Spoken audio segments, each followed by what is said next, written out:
You're about to join Don Neuen, co-host of Cowboy Logic Radio, and Denise Simon, host of the Denise Simon Experience, for a weekly situation report, or SITREP. 18 hours a day, Denise Simon lives her life as an Intel Analyst. 18 hours a day, Don Neuen lives his life in the world of rock and roll. 1 hour each day, Neuen receives a daily SITREP from Simon. Welcome to the Drive Time Situation Report. Fasten your seatbelt. You're now in Don Neuen's car, and he is calling in for his SITREP.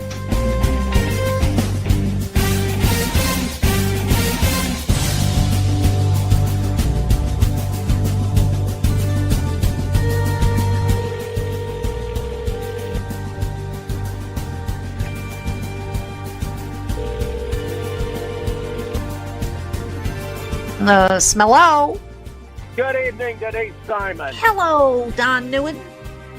How are you? Merry Christmas. Merry Christmas. Everything is great here because I don't live in California among the homeless, or Seattle among the homeless. Oh yeah, yeah. Well, hey, that goes hand in hand with homicide rates. If you want homeless people and you want homicide rates to skyrocket, move to a cesspool that is run by Democrats. Jeez. I thought that was pretty accurate and well articulated. Something. I mean, I am sitting here looking at parts of San Francisco that I had visited quite often, spent an awful lot of time in San Francisco back in the day, as I did in Los Angeles and traveling in my traveling times, my career. I can't even believe what I'm seeing. I can't even believe the places that I would make sure that I got a hotel room in these areas because they were, great areas, and you can't do that anymore. No, I got drivers that are going out on rock and roll tours that don't want to go to San Francisco anymore. They don't want to go to Los Angeles anymore. They have to, because they're A markets and tours go there. But they don't want to go to these cities. They don't want to go to Seattle or Portland. And I used to live in Tacoma. Went to Seattle quite often. Yeah. Well, Tacoma's not quite as bad. Well, right, back then it was beautiful. We got to do real stuff? We got to do the radio show. Real stuff?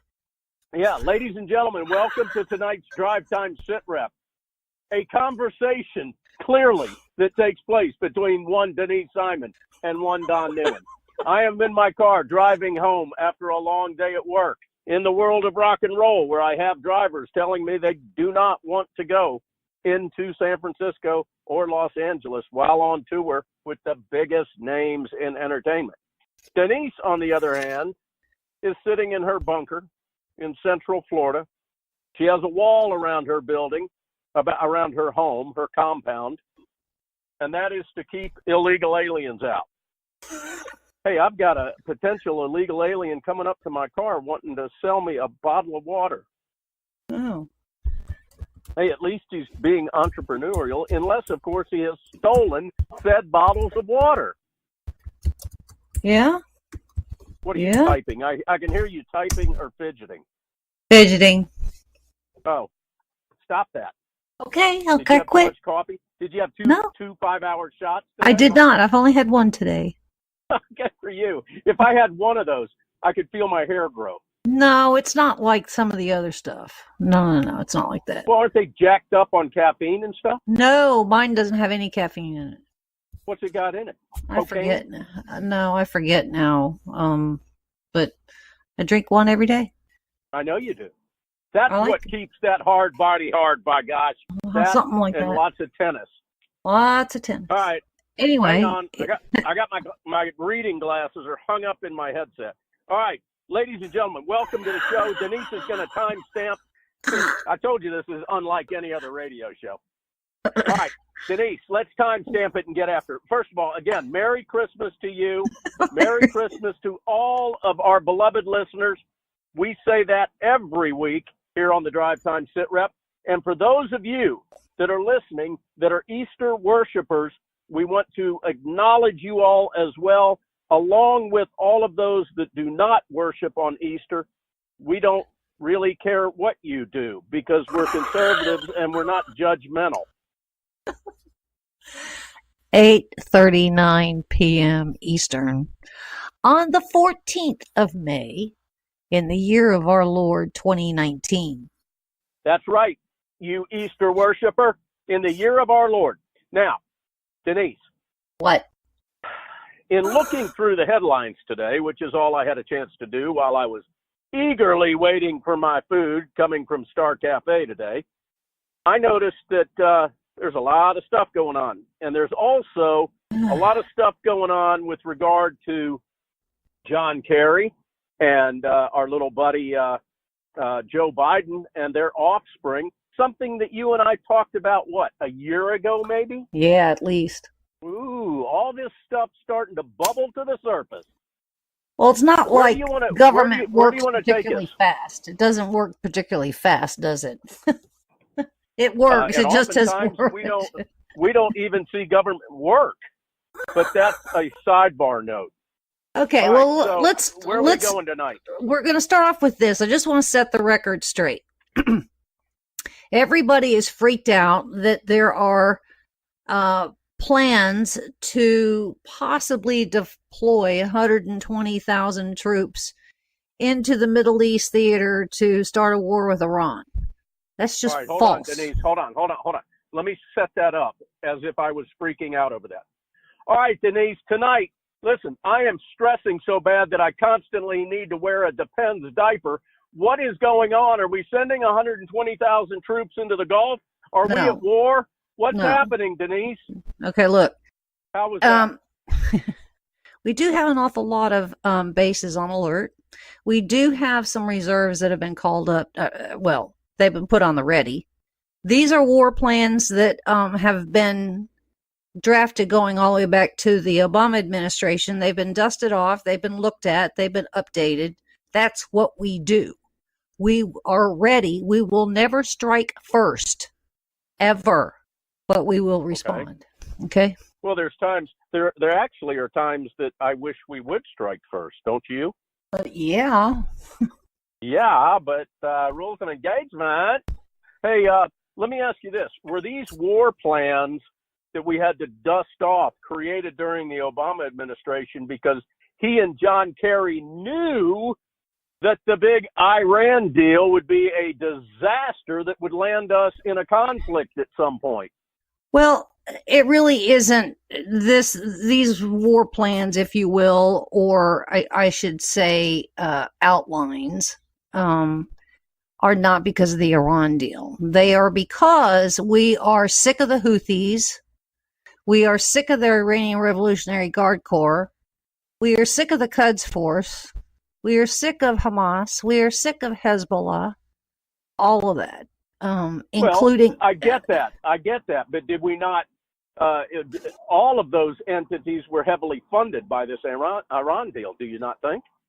I don't know that they were heavily funded by that. Iran, we gave them a bunch of money. Obama and Kerry did, for sure. Sat there on pallets in the tarmac of the airport in Geneva and was flown into Tehran. But they owed a lot of money. Was Loretta Lynch on that tarmac as well? No, I don't think so. You never know what tarmac she's going to end up on, Denise.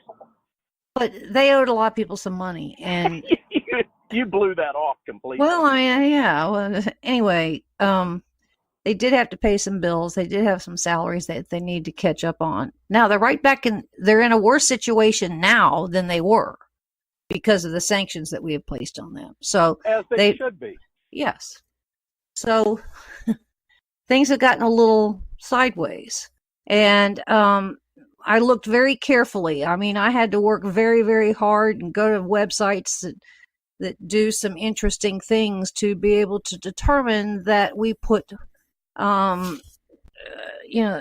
we found that the Iranians had put some, I call them sticky bombs, but they're not sticky bombs. They're kind of like a sticky bomb, but they put what are known as limpets which are kind of like sticky bombs. They're magnetic in characteristics on the hulls of at least 4 oil tankers. One was a European oil tanker, 2 were Saudis, and I don't know what the 4th one was. They're not meant to sink them. They're meant to cause some oil leaks, either 1 or 2, destroy the rudders so they can't move. So But we've sent. That's not considered an act of war, huh? Well, we don't even know what is considered an act of war anymore, do we? I mean, we don't. I think we're long. Right. Okay, but the United States is aiding the United Arab Emirates, which are clearly good friends of ours. We have sent explosive ordnance teams to examine all this to see what it is that they're using. And in the meantime, which went fairly unreported, was the fact that Iran has provided the Houthis, going over to the Yemen side, with drones and ordnance, and the Houthis armed some drones and flew them a couple 100 miles and damaged some Saudi/Aramco pipelines. So now we have a different equation here, do we not? We do. Okay. So we are looking at, remember, Pompeo canceled his trip with Merkel and went into Iraq and had a little discussion with Iraq, which tells us that there was something going on there. And then from there, he went to London to brief whoever he briefed in London. Then I think he went to Brussels. And then from Brussels, he went to Moscow. So in the meantime, the big question is, where is everybody else? Well, we now know that John Bolton stayed behind, and he called essentially an emergency meeting, I think Thursday or Friday of last week, that he hosted at CIA headquarters, bringing in all of the lead personnel to have some discussions there and to put all the intelligence that each of these factions had on the table to determine the peace parts. And now we have Pompeo that had a confab with Lavrov first, the Russian foreign minister. And then I think tomorrow he meets with Putin. And he's just laying it out there. So this is an interesting thing, because this kind of tells me between Pompeo and Bolton and whoever else they can mobilize on the team, it's almost like we're beginning to kind of clean up some messes that were clearly left behind by the Obama administration. And we started off with Iran, then we had the Venezuela component, and now we're back to Iran again. So we're not jumping from one side to the other, but it's like we've got all these things on the table. So I'm really quite happy with this. Now, I got a lot of people out there that just don't like John Bolton. They use that term neocon. I hate that term, which means that they're hawk. They want a war. We don't want a war. And Correct. we're not planning on a war. We have said it. Trump said it. Pompeo said it. Bolton said it. Everybody has said it. But look, we don't fire until we're fired upon. So we have to be in the region. And obviously we've already proven that we have some people pretty close that were over in this Sea of Oman on these oil tankers. And then we are working with the Saudis when it comes to the Houthis. What conversations that Pompeo may have had with the leadership of Baghdad, I do not know. That one kind of came and went, so I really don't know what's happening there. But are we going to war? The answer is no. Not unless somebody says we're going to start it. So, And then I would trust we will finish it this time. well, I think that's really kind of what I'm seeing here. The other thing is that Guaido of Venezuela has sent an envoy to meet with Southern Command, and that meeting has been accepted and scheduled, and I think that's happening actually tomorrow. So what does that tell you? Well, Southern Command is not necessarily, I mean, it's a military wing, but it's not a militant wing, if you understand what I'm saying. But based on necessarily what may come out of that or what the requests are, we would put the other countries in the region first, and we would load up the intelligence and the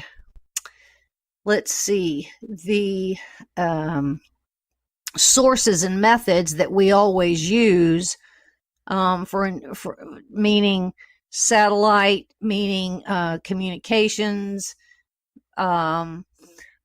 radio, all these other kinds of things that, geospatial, all these other kinds of things that we would use if we aid or when we aid some of the countries in the region, those being perhaps Brazil, those being Peru, Colombia, and I think maybe some Brits. I think maybe even we might have a British frigate or two on its way.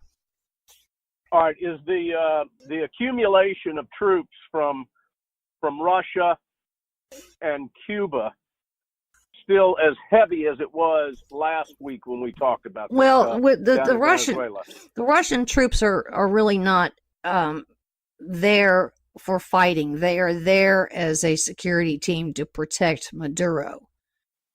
We have, I think Pompeo is in Moscow telling Lavrov and Putin to tell Maduro that the 23,000 or so Cuban forces had either one, go home, or be prepared if we need to be prepared.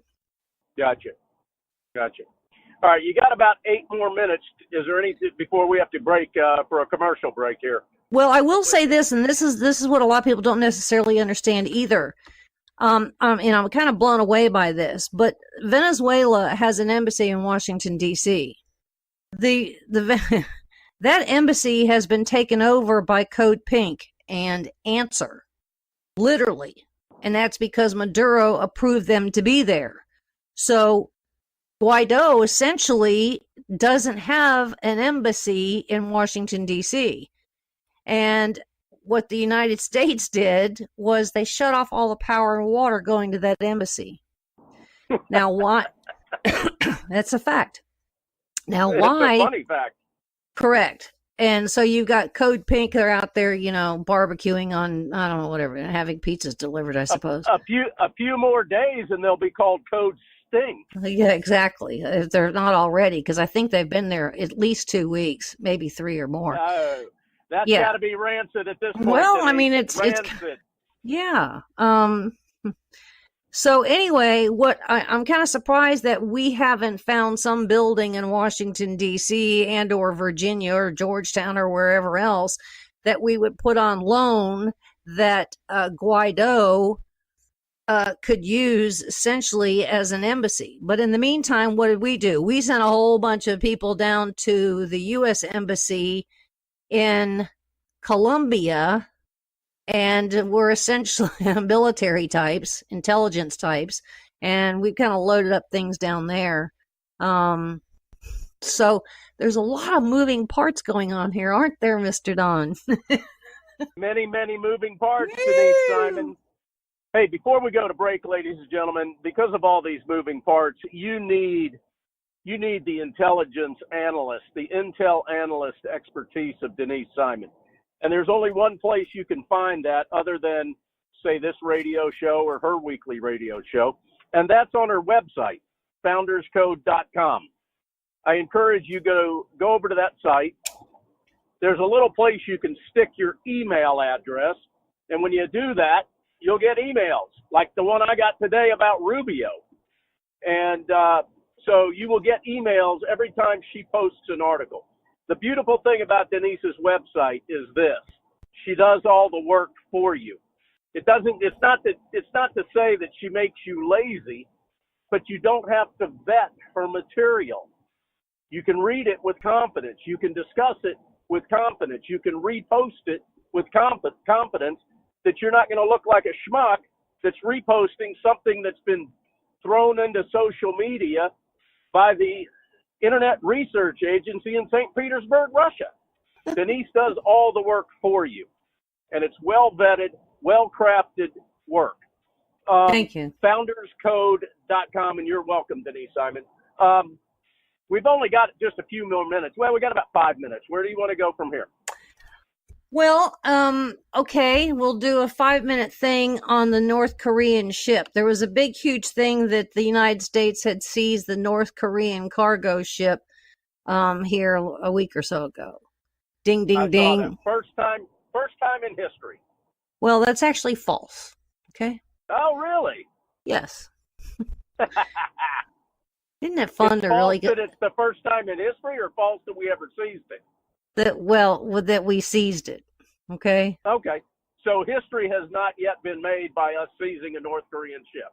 Well, sort of, kind of. The real truth is that this particular ship had not used the automatic identification system, otherwise known as AIS, since 2017.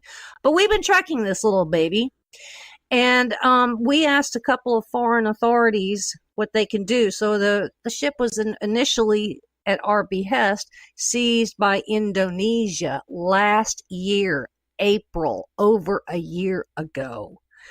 It has now been turned over to yet some other country. I forgot what it was. And we are taking ownership of the ship, which is now a full-blown legal case at the Southern District of New York. Okay? So we didn't just get the ship. The ship was seized over a year ago. And little Mr. Kim has decided, I want my boat back. And he ain't going to get it. Well, let me ask you this. Over a year ago. Lawsuit in the Southern District of New York about this. Why is that even a consideration for a district court in the United States? Interesting you should ask, because the monies that were used to in and around the ship, in other words, the cargo, the money for the cargo, payments for pay the crew, for maintenance and whatnot, happen to be filtered through some banks here in the United States, which is really how we found out about all of this. And those banks are quasi in trouble because they, knowingly or unwittingly, we don't really know the answer to that, were helping North Korea and their government, along with whoever else, China and Russia, skirt the sanctions. So we want to own the case, and that's where it's being owned because of the banking system in New York. Gotcha. Ain't that now, fascinating? Is there any way that the liberal mainstream media can somehow blame Donald Trump for this? Well, if they do, then blame them. I think it's good. It's a good thing. I'm very happy. Yeah, but you know they'll try to twist this around like this money actually was funneled through one of his foundations. Oh, no. That wouldn't happen that way. No. No. Hey, I wouldn't put it past them.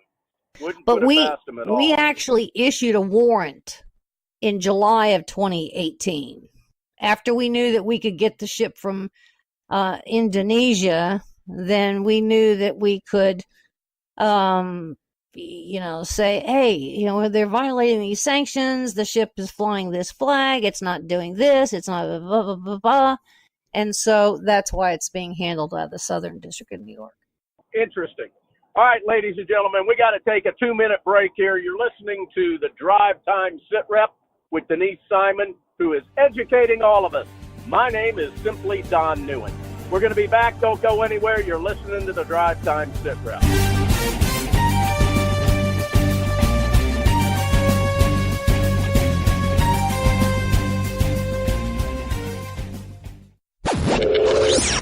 Check us out on the web at cowboylogic.us.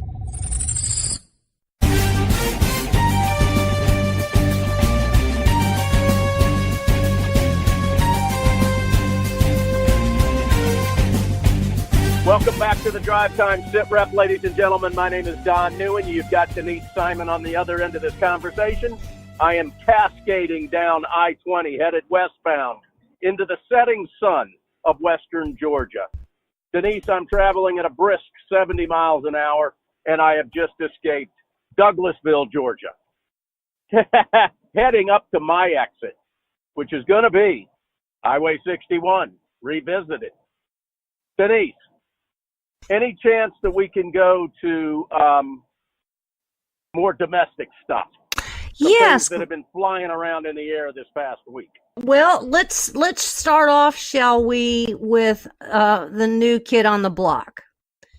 The new kid on the block, his name is John Durham. Now, John Durham has now been assigned. He's not necessarily known as special counsel, because Attorney General Bill Barr doesn't really like those, and Rosenstein doesn't either, because he said so in his speech when he slammed Comey a couple days ago. He did, baby. Anyway, I'm still not a big fan of Rosenstein, but I'll tell you what, I sure enjoyed seeing what he did 2 days after he became a public citizen. I think we're going to find out a whole lot more here pretty soon, and we're all going to find out that Rosenstein wasn't as bad as we thought, because we're all mad at him because he signed a FISA warrant. But don't you think that he, after what is coming out that I'll cover here in a minute, don't you think that he is furious at Comey because you lied to me to get me to sign this? Don't doubt it. Don't doubt it. Right. I hope Rosenstein ends up becoming a hero in all of this. I think he might. I really do. Well, I hope so. All right, so bring us up to speed. Okay, so we have Mr. John Durham here. Now, John has been a government lawyer for a very long time. As a matter of fact, since the time he really got out of law school. And this boy is really a pit bull. He just is, he knows where an awful lot of bodies are buried. And he's worked on some fascinating cases, I might add, including putting a whole pile of FBI agents in prison when he found out during his investigations and with some tangible evidence that they had actually partnered with some of the mob bosses in and around Whitey Bulger. Okay. And that was under, if I'm not mistaken, that was under Janet Reno's term. Yeah, and let's not forget that too. Whenever you say Janet Reno, you have to talk like that, okay? And say Janet Reno for me. Come on. You mean Janet Reno? No, in a man's voice. Come on. More manly. I can't do it. Try it. I can't. Try it. Yes, you can. Yes, Janet Reno. Oh, that's good. That was good, Denise. Okay. Merry Christmas. Okay. All right. So anyway, we also know that Mueller was part of that case. But Mueller got removed. By whom? John Durham. Do we know why? I don't know the specifics of that one. I think there's a lot more to that. I remember seeing some documentaries on, I don't know, the American Heroes channel or something about the whole FBI and the Boston office and Whitey Bulger and whatnot. They obviously didn't cover all of it. I never even heard John Durham's name in any of this, but I did know that we had some FBI agents that were clearly in trouble. I know of two. There may have been more. Then we have the matter of the CIA enhanced interrogation videotapes. And John Durham was actually assigned to that case by Eric Holder, interestingly. By Michael Mukasey, and then I think Correct. It was handed off to Eric Holder. To determine what was going on. One, were the enhanced interrogation operations and techniques of terror detainees done according to the book. The other thing is the destroying the tapes. Well, when all was said and done, because John Durham has got the reputation that he has, it was in fact determined by Eric Holder, Michael Mukasey, John Dunham, and several others that all of the enhanced interrogations were done strictly by the book. Nobody went sideways on it.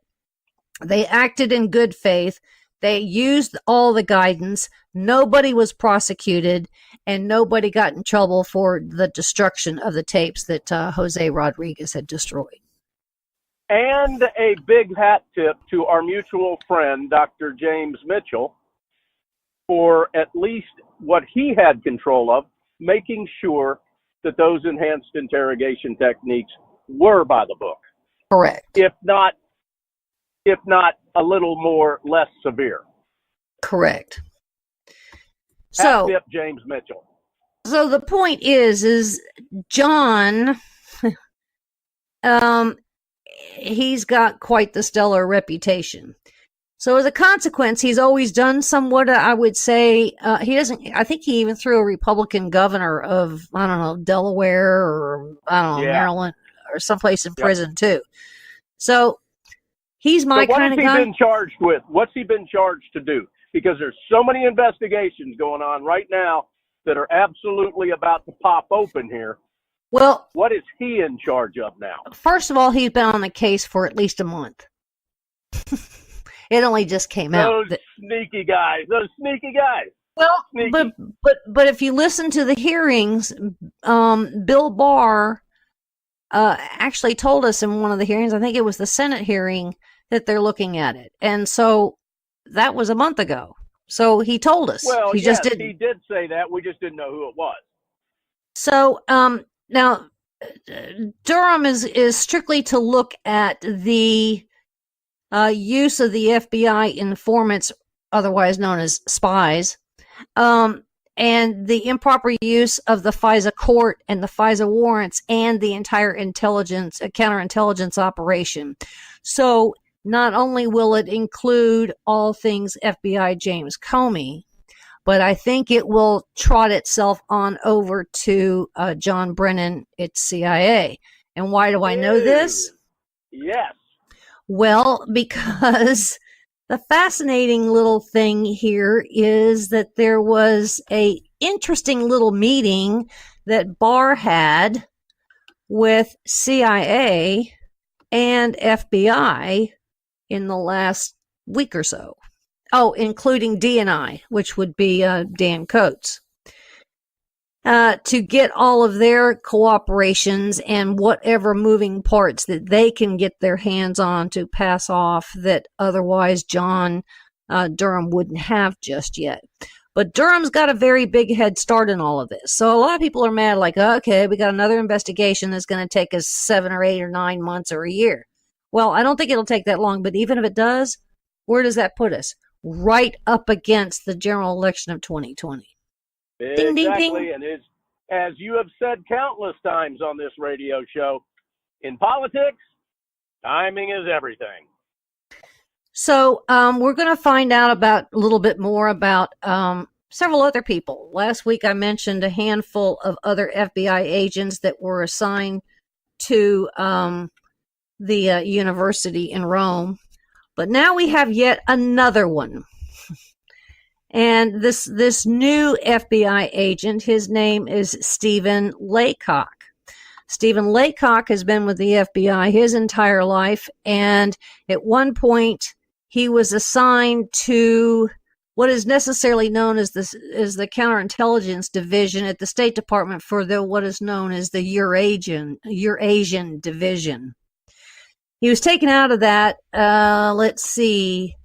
April of last year, and moved back over to the Washington field office, and he's in charge now of the counterintelligence division for the Washington field office. But why is he important? Well, he's important because we had Christopher Steele that was really running, I think, a dual track operation here. Not only was he kind of punking the FBI, but he was working media and State Department. So it may have been a triple track. We had a trifecta of things that Christopher Steele was doing. But Christopher Steele ended up meeting with what is known as the Deputy Assistant Secretary of State, Kathleen Kavalek. And this was Kathleen took some notes. She took some notes. I actually see the notes. I have them. And she met with him, interestingly enough, twice. And those notes and phone calls. Those notes. What are the dates of those notes? Oh gosh, I'd have to go back and look. I'd have to scroll back and see what they were. But I think that tells us they were around October of 2016. Okay. All okay. Right. Now, let me ask you one thing about those notes, because I recall something from those notes that was just appalling, and that was,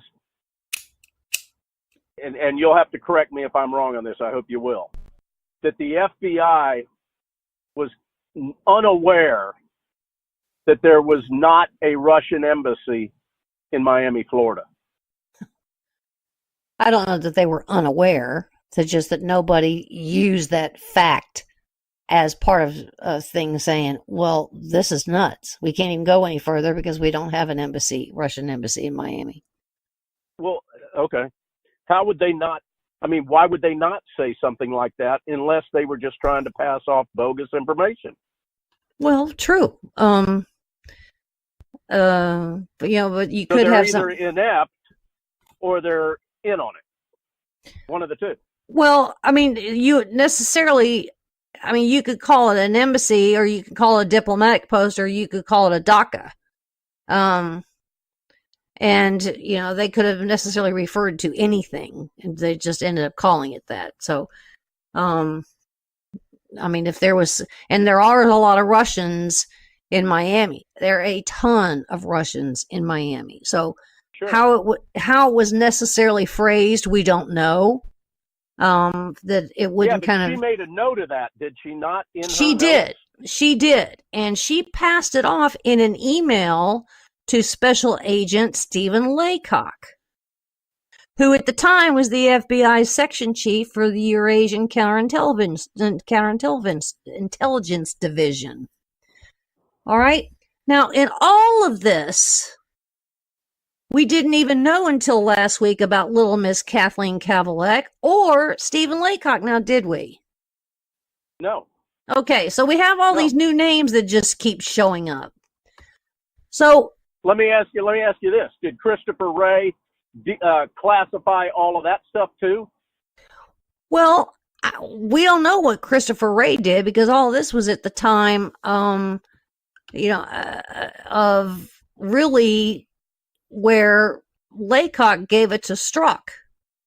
And so we don't What did Wray just classify? Last week, he just classified something that's absolutely mind-numbing that he would do, because it looks so much like he's just trying to cover something up here. I can't speak to that. I don't know. You're ahead of me on that one then. All right, well, dig into that for next week if you don't mind. Can you make a mental note or a Post-it note? Yep. Because Ray just classified stuff last week that is, and I got a hat tip Bongino. He was the one talking about this. That is clearly just like, dude, are you thinking we don't get what you're doing? Well,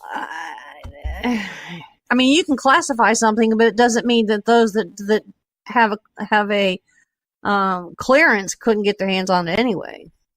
Well, I get that. Okay, so it may only be classified such that you can't give it up on a FOIA request. Well, maybe you can. I know you can. Why would he do it? Maybe for that reason. Why would he do that then? Well, I know, but why would he do that? Why would he do it all of a sudden? Because you've got still you now have a new set of investigations going on with John Durham, right? Right. And Lindsey Graham came out today and shut down his, because he did not want it to impede anything that John is going to be doing. Oh, all right. Well, you have more faith in Ray than I do. I don't know that I have faith. I'm just giving an answer if kind of thinking logically that may be the very reason. We don't want some material going out there on a FOIA request that would end up causing some real problems as John Durham does his work, right? No, yeah, I agree with that. Totally. Okay. All right, so what else? Okay, so anyway, we have this cat over at the FBI that handed the Kathleen Kavalek notes he handed them over to Peter Strzok. And this was a couple of weeks prior to the first FISA warrant being requested. So what this is essentially saying is we already know that Christopher Steele, Fusion GPS, or Glenn Simpson, whoever it ended up being, was already conspiring with the State Department at the time. He was running a dual track operation himself. So he was kind of betraying. And interestingly enough, when the FBI uses an informant like they would with a Christopher Steele, because Christopher Steele has done some investigative assistance for the FBI, they have to go through training to do that. Did you know that? Well, now I do. Okay. I do have a question. I got a question for you. Where is Steele right now, and why don't we have him strung up by the short hairs? No idea. I have no idea where he is. Now, let me ask you this, Denise Simon. In your opinion, will we be able to bring Steele to justice? I don't know why we would. What law did he break? Well, I'm not real sure. I'm not sure that he broke any. We may not like him, but I'm not sure that he broke any. People can write anything they want, right? Well, I'm telling you, I will stand by this. Another hat tip to Bongino. If you go back to 2007, that dossier was 2007? a script that Glenn Simpson wrote, 2007, 2008. Glenn Simpson wrote this thing and I'm using the term script. And this whole Russian collusion crap was attempted for the first time against John McCain. The reason that it didn't ever get any traction was because Bush 43 was in office. And we had a Republican administration in there. That dossier, the Trump dossier, was regurgitated, and McCain's name was taken out of it, and Trump's name was put in it. Well, have you not heard anything about that? I have, but I kind of dismissed it because of the dossiers that he has been hired to do all along the way. I mean, he was doing dossiers on behalf of who you talking about? Glenn Simpson? Yeah, and Christopher Steele. Okay, well, because they had written dossier. I mean, this really goes back to prior to necessarily Fusion GPS. It probably goes back to the Orbis Business Intelligence Limited Group. But they were doing this kind of research, if you will, for Planned Parenthood and all of the operatives against Planned Parenthood. They were hired to do the same thing against Bill Browder. So it is not a new phenomenon by a long stretch. Well, I agree, and okay. but then again, I think that we need to dig into this, and you're the one that can do it better than I can, for sure. But we need to look back in 07 and 08 and find that script that was written by Glenn Simpson, that was attempted to be used against McCain, and that was used and regurgitated to be used against Trump. With minor changes, obviously. But the framework was exactly the same. Yep. If you choose to accept the mission, Denise Simon. Well, this is really what we have here is, I would say, kind of a deck chair off the Titanic on the things that John Durham is going to have to work on.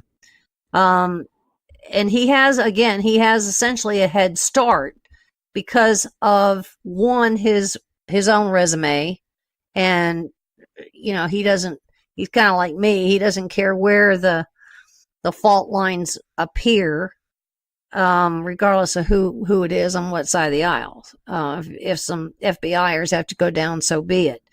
If some agency heads have to go down, so be it. But then he's also, he'll get his hands on the FISA warrants. He'll get his hands on the testimonies. He'll get his hands on the text messages. He'll get his hands on the emails, if he doesn't have them necessarily already. And I think we could begin to kind of put on a calendar how these things are going to be released. In other words, do we come out with a Michael Horowitz Inspector General's report first, and then we go to the Huber investigation second, and then we go to the John Durham report third? That's kind of what it appears to me to be. But I agree. That's what it sounds like. Yeah. Now that could when change. When are we hearing that Horowitz is going to drop? Within the next 4 weeks. All right. Now, put this all into perspective. What is Horowitz focusing on? What is Huber focusing on? We've already talked about Durham and what he's focusing on. I think Horowitz actually has a 2-track focus, to be honest with you. I don't know what his full mandate is. But I think he is certainly been charged with the Hillary component. And I think he has been charged with how the FISA warrants were falsely used when it came to having put what they will call evidence, if you will, in order to get them signed. Hey, now, question: Why have we not heard anything from these FISA judges? You know, that's a big question that I have actually. These FISA judges ultimately report to whom? The FISA Lord,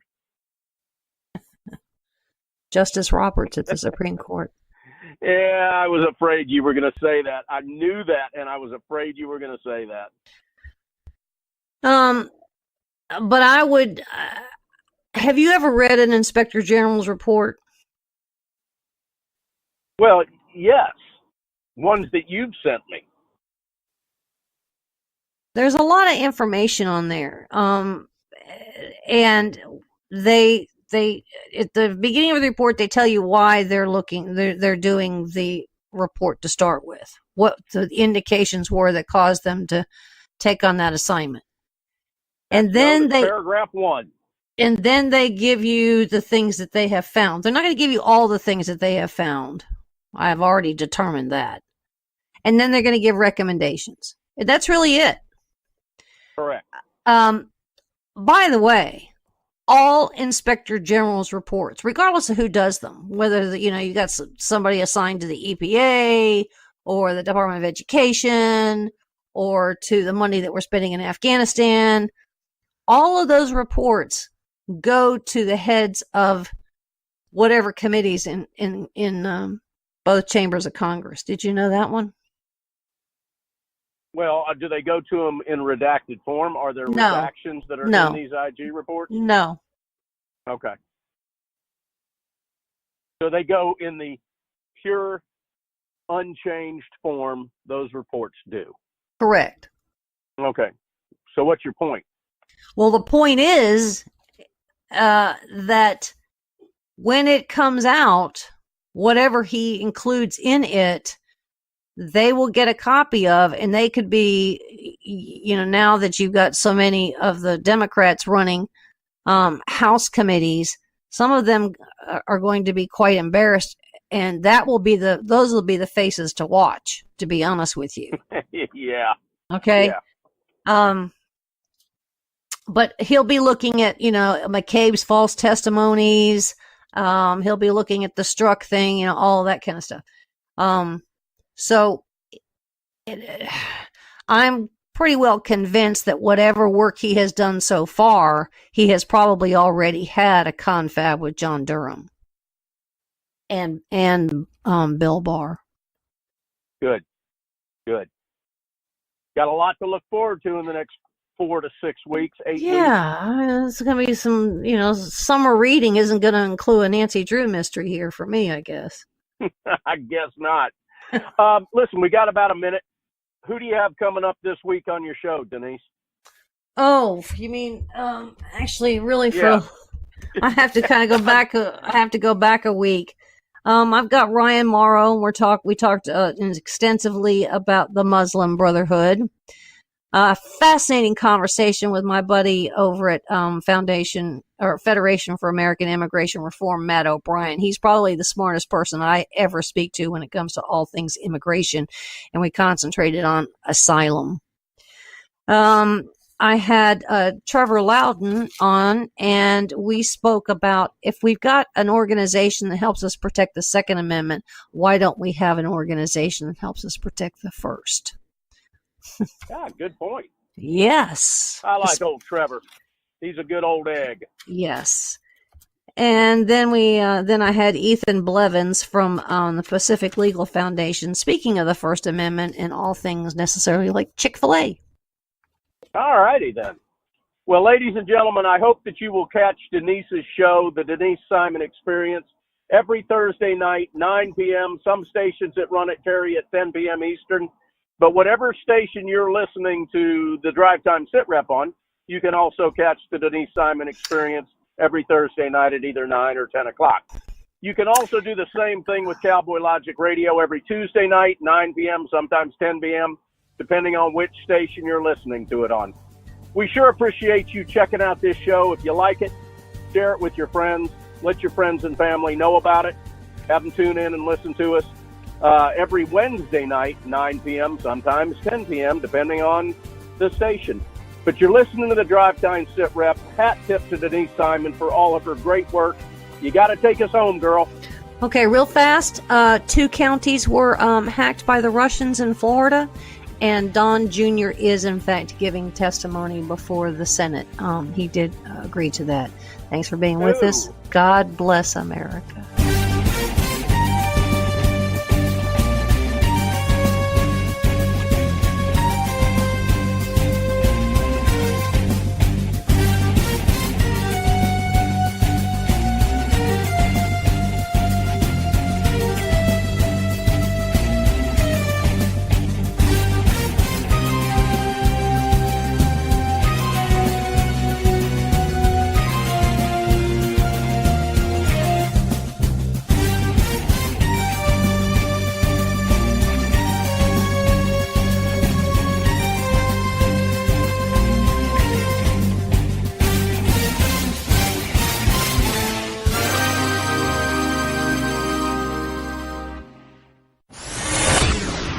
Check us out on the web at cowboylogic.us.